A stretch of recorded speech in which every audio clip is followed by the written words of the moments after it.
Assalamualaikum warahmatullahi wabarakatuh. Kami dari kelompok 4 akan mempresentasikan pembahasan tentang titrasi redoks. Perkenalkan, nama saya Susi Susilawati. Di sini saya sebagai moderator. Adapun anggota kelompok 4 lainnya, yaitu diantaranya ada saudari Liana Agustiani, kemudian ada saudari Mia Rahmatuzzakia, kemudian ada saudari Salsabila, dan yang terakhir ada saudari Rizky Suci Pramesti. Langsung saja kita ke pembahasannya. Yang pertama ada pengertian titrasi redoks. Apa sih itu titrasi redoks? Titrasi oksidasi reduksi merupakan salah satu jenis titrasi di mana titrasi berlangsung antara suatu oksidator pada buret sebagai penitrasi dan reduktor pada Erlenmeyer atau sebaliknya. Nah, selanjutnya ada tujuan titrasi redoks. Apa itu tujuan dari titrasi redoks? Tujuannya yaitu untuk mengetahui kadar suatu zat sesuai dengan sifat oksidasi reduksi yang dimilikinya, sehingga dapat dipisahkan apabila tidak diperlukan atau berbahaya. Prinsip titrasi redoks sendiri merupakan suatu metode analisa yang didasarkan pada terjadinya reaksi oksidasi reduksi antara analisis dengan titran. Analit yang mengandung spesies reduktor dititrasi dengan titran yang berupa larutan standar dari oksidator atau sebaliknya. Konsep reaksi redoks yang lebih universal tersebut konsep reaksi reduksi oksidasi berdasarkan perubahan bilangan oksidasi yang sampai sekarang masih digunakan dalam bidang kimia. Spesies yang mengalami kenaikan bilangan oksidasi mengalami proses oksidasi. Sebaliknya, spesies yang mengalami penurunan bilangan oksidasi mengalami reduksi. Terdapat jenis-jenis titrasi redoks, yaitu diantaranya titrasi iodometri.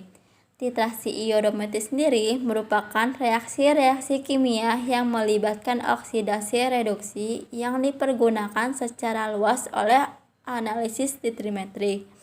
Yang kedua yaitu titrasi iodimetri.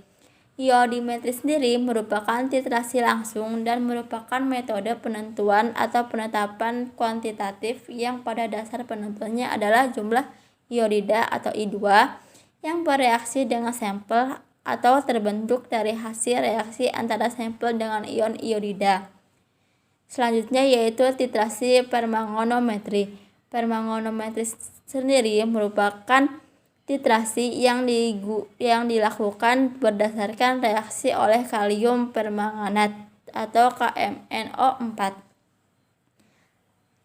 Yang selanjutnya yaitu titrasi bromometri. Asam barbiturat adalah zat induk barbital yang sendirinya tidak bersifat hipnotik. Yang selanjutnya yaitu titrasi serimetri. Serimetri sendiri adalah penetapan kadar reduktor yang menggunakan larutan serium sulfat sebagai titrasi dapat dilakukan dalam suasana asam karena dalam suasana netral terdapat endapan serium hidroksida atau garamnya. Yang terakhir yaitu titrasi nitrimetri. Nitrimetri sendiri umumnya digunakan untuk penetapan sebagian besar obat sulfonomida dan obat-obat lainnya yang sesuai penggunaannya. Selanjutnya, kita akan membahas mengenai syarat umum pada titrasi redoks. Yang pertama, harus tersedia pasangan sistem redoks yang sesuai sehingga terjadi pertukaran elektron secara stoikiometri.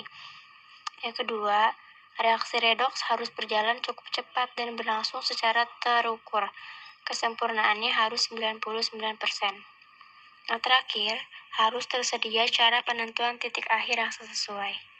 Setelah itu, kita akan membahas mengenai indikator redoks.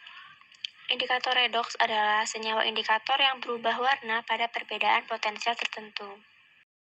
Selanjutnya, kita akan membahas mengenai jenis-jenis indikator titrasi redoks. Terdapat 3 jenis indikator titrasi redoks. Yang pertama adalah indikator redoks reversibel. Indikator redoks reversibel ini sebenarnya tidak tergantung dari salah satu zat, tetapi hanya pada perubahan potensial larutan selama titrasi. Indikator ini dapat dioksidasi dan direduksi secara reversibel atau bolak-balik.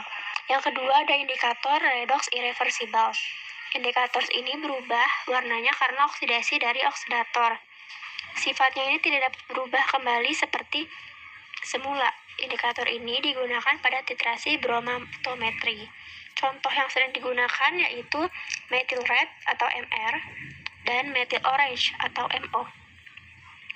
Yang terakhir, yang ketiga ada indikator redox khusus.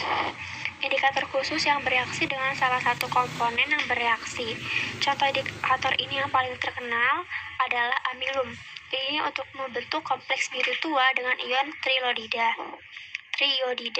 Indikator ini sebenarnya jauh lebih luas terapannya karena hanya tergantung dari perubahan potensial larutan.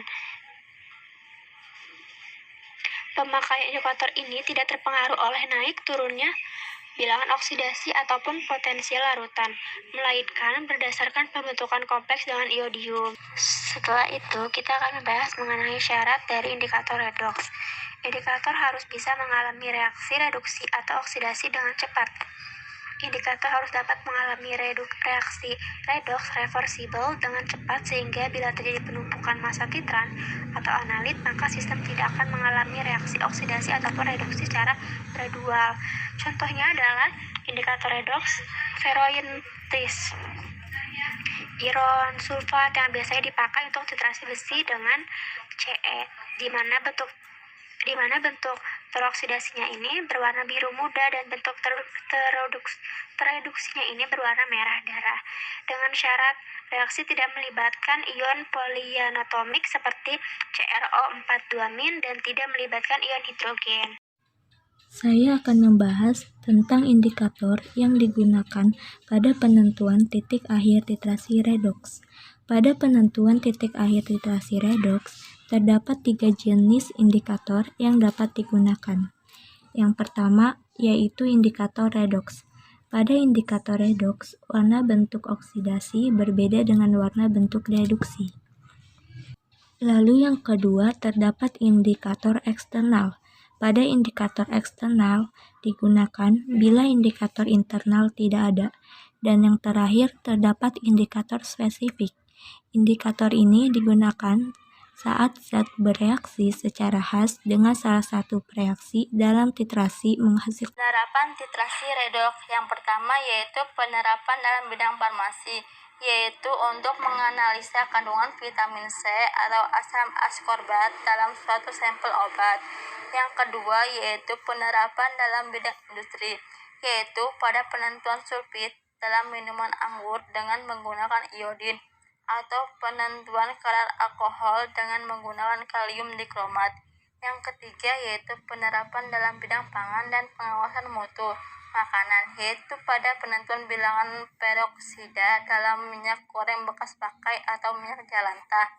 Yang terakhir, yang keempat, yaitu penerapan titrasi redox juga dilakukan pada penentuan asam oksalat dengan menggunakan permanganat, penentuan besi dengan serium, dan sebagainya.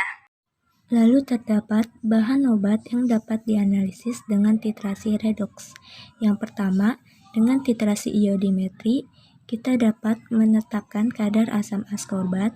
Yang kedua, pada titrasi iodometri, kita dapat menetapkan kadar asam klorida. Dan yang terakhir, pada titrasi bromometri, kita dapat menetapkan kadar isoniazid. Selanjutnya, saya akan menjelaskan kelebihan dan kekurangan dari titrasi redox. Yang pertama, ada kelebihan titrasi redox.